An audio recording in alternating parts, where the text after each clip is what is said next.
Good morning, সবাই কেমন আছো? আমি ভালো আছি। এখন কিন্তু 11টা বাজে। সকাল থেকে আমি ক্যামেরার সামনেই আসিনি, উঠেছি একটু দেরি করে, তারপরে কাজকর্মগুলো করে আজকে কিন্তু রান্নাও করে নিয়েছি। রান্না কিছুই করিনি, ভাজা আর একটা তরকারিও না, মানে যাই হোক 2 রকম করেছি। হয়ে গেছে আমার রান্না বান্না আজকে, তারপর আমি ক্যামেরার সামনে এসেছি।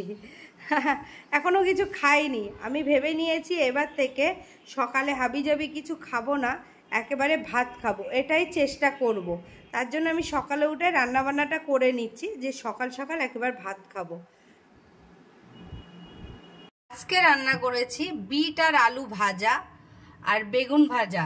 এই সিজনে বিট কিন্তু কম পাওয়া যায়, কিন্তু আমার শরীরে রক্ত অনেক কম বলে বিট আনা হয়েছে। বিট আর আলু ভাজা করেছি। আর এখানে আছে ঝিঙে দিয়ে আলু দিয়ে তেল টাইপের। আমি কিন্তু এটা খাবো না, এটা আমার বর খাবে। এই ভাজাগুলো আমার বর খাবে, আমি খাবো শুধু ভাজা দিয়ে ভাত। ভাজার সঙ্গে আর কি কি নেবো সেটা তোমাদের দেখাচ্ছি। আর এই দিকে আমার বর দেখো 1 গ্লাস লেবুর রস করে রেখে দিয়েছে আর বেদানা ছাড়িয়ে রেখে দিয়েছে। এটা এইমাত্র করলো যে আমি ভাত খাওয়ার পরে খাবো বলে। এই বাটির মধ্যে মিষ্টি ভিজিয়ে রেখে দিয়েছে, মিষ্টির জলটা খাবো। আর এখানে আছে এই যে আমের আচার। আগের দিন যে মেয়ের বাড়ি গেছিলাম ও দিয়েছিল এই আচারটা, কিছুটা আমি নিয়েছি, কিছুটা আমার মেয়ের বাড়ি। ওই ভাজা দিয়ে ভাত মেখে আচার দিয়ে খাবো। আর এখান থেকে অল্প কটা আলুর চিপস নেবো, এই দিয়েই ভাত খাবো এখন। আর এখন বাজে 11টা 10, এখন ভাত খাবো। আর কিন্তু আমি সারাদিনে ভাত খাবো না। এই লেবুর রসটা দেখছো, আমার বর 1 গ্লাস লেবুর রস করে রেখে গেছে, তোমাদের বললাম। আর আমাকে না এই সিরাপটা দেয়া হয়েছে, এটা বলেছে কোনো ফলের রসের সঙ্গে মিশিয়ে খেতে, মানে যে কোনো ফলের রস হতে পারে। আমার বর তো বাড়ি থাকলেই লেবুর রস করে দেয়, আমি কেন মিস করব? আমি ওই লেবুর রসের মধ্যে ঢেলে গুলিয়ে খেয়ে নেব।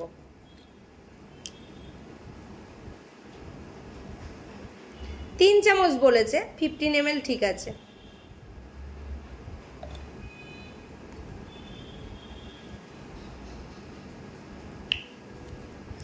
কি বাজে খেতে সিরাপটা, মানে বলার মতো না।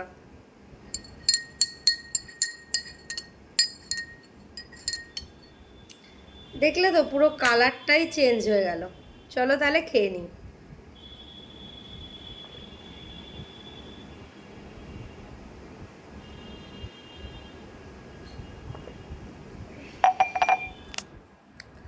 বাবা কেমন একটা গন্ধ। এবার তোমরা বলতে পারো যে 1 গ্লাস লেবুর রসের মধ্যে খাওয়ার কি দরকার, অল্প একটু নিয়েই তো খেতে পারতে। লেবুর রসটা তো আমি খাবোই, ওর মধ্যে ওষুধ দিয়ে একেবারে খেয়ে নিলাম। আর এবার খাবো হচ্ছে বেদানা। খেয়ে দিয়ে এবার একেবারে স্নান করবো, 12টা বেজে গেছে।